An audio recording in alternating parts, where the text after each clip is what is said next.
আচ্ছা, একজন আমাকে কমেন্ট করছেন যে ফেসবুকে যে নতুন আপডেটটা আসছে, অর্থাৎ ফেজ অ্যাক্টিভ বা হচ্ছে যে প্রোফাইল অ্যাক্টিভ আর্নিংয়ে যে আপডেটটা আসছে, এটা নিয়ে অনেকে আমাকে কমেন্ট করছেন।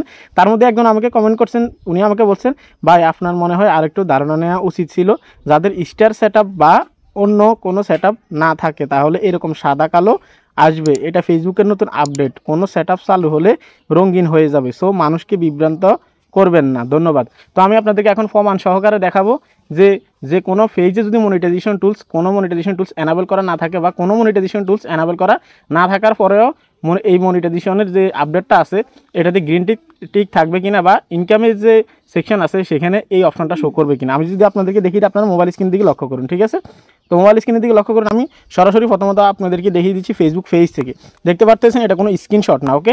আমি আপনাদেরকে স্ক্রল ডাউন করে দেখিয়ে দিচ্ছি, এটা একটা স্ক্রিন রেকর্ড। আমি আমার প্রোফাইলে ক্লিক করে দিব, তারপর সি ড্যাশবোর্ডে ক্লিক করে দিব, স্লাইড করে এখানে মনিটাইজেশনে ক্লিক করে দিব।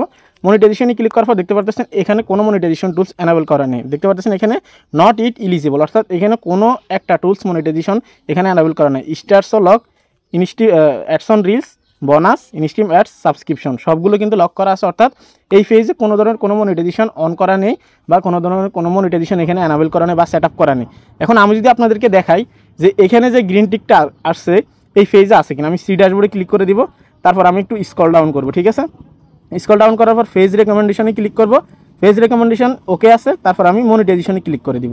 মনিটাইজেশনে ক্লিক করার পর দেখতে পাচ্ছেন আপনারা এখানে your phase is active and earning, তারা এখানে স্পষ্টভাবে বলছে, আপনারা দেখেন your phase is active and earning. তাহলে আমার এই ফেজে কোনো ধরনের কোনো মনিটাইজেশন টুলস এনাবেল করা নেই, তাহলে আমার এই ফেজে কী জন্য আসলো? আপনারা যারা আমাকে কমেন্ট করতেছেন, দেখুন আমি কোনো ধরনের কোনো ভুল তথ্য নিয়ে আমি কোনো ভিডিও তৈরি করি না, আমি সঠিক যে তথ্য আছে সেটা আপনাদেরকে দেওয়ার চেষ্টা করি, এবং কি কোনো আপডেট যদি না আসে সেটা নিয়েও আমি আপনাদেরকে জানাই, যদি আপডেট আসে সেটাও আপনাদেরকে জানাই, যদি না আসে সেটাও আমি আপনাদেরকে জানাই। আপনি আমাকে কমেন্ট করছেন, আগে আপনি নিজে জানবেন তারপর কমেন্ট করতে আসবেন। যদি আপনি কোনো ধরনের কোনো বিষয়ে আপনার ধারণা না থাকে সেই বিষয় নিয়ে আপনি কমেন্ট করতে আসবেন না। আমি আপনাকে প্রমাণ সহকারে দেখালাম, আবার যদি দেখতে চান আবার দেখাবো, কোনো ধরনের কোনো সমস্যা না। আমার এখানে কোনো মনিটাইজেশন টুলস এনাবেল করা নেই, আপনারা দেখতে পাচ্ছেন কোনো মনিটাইজেশন এনাবেল করা নেই। আমি যদি ফেজ রেকমেন্ডেশনে যাই, আপনি আবার ক্লিয়ারভাবে দেখতে পারবেন এখানে, তাহলে দেখবেন যে এখানে কিন্তু গ্রিন টিক চলে আসছে। তাহলে আপনি কিসের ভিত্তিতে আমাকে কমেন্ট করলেন যে কোনো ধরনের কোনো মনিটাইজেশন টুলস যদি এনাবেল করা না থাকে সেক্ষেত্রে এখানে গ্রিন টিক আসবে না বা সাদা হয়ে যাবে, কালো হয়ে যাবে।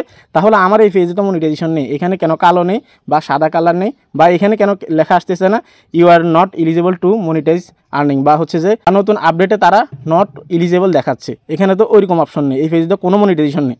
এখন আপনি কি জবাব দিবেন? যদি আপনি আমার এই ভিডিও দেখে থাকেন অবশ্যই ভিডিও কমেন্ট বক্সে কমেন্ট করবেন, আপনার নিজের ভুল ধারণাগুলো আগে দূর করুন, এবং কি আপনি জেনে শুনে আরেকজনকে কমেন্ট করতে আসবেন। আশা করি বুঝতে পারছেন। শুধু আপনাদের জবাব দেওয়ার জন্য আজকের এই ভিডিওটা। যদি আপনার মনিটাইজেশন কোনো এনাবেল নাও করা থাকে, আপনার পেজে যদি কোনো ধরনের কোনো সমস্যা না থাকে, আপনার পেজ যদি একদমই ফ্রেশ থাকে, তাহলে আপনাকে অবশ্যই এটা দিয়ে দিবে আপনার মনিটাইজেশন টুলস এনাবেল করা থাকুক আর না থাকুক, এটা কোনো ধরনের কোনো বিষয় ম্যাটার করে না। আশা করি বুঝতে পারছেন। যদি কমেন্ট করেন সবাই ভেবে চিন্তে করবেন, আমি সঠিক তথ্য আপনাদেরকে দেওয়ার চেষ্টা করি অলওয়েজ। ভালো থাকবেন, আল্লাহ হাফেজ।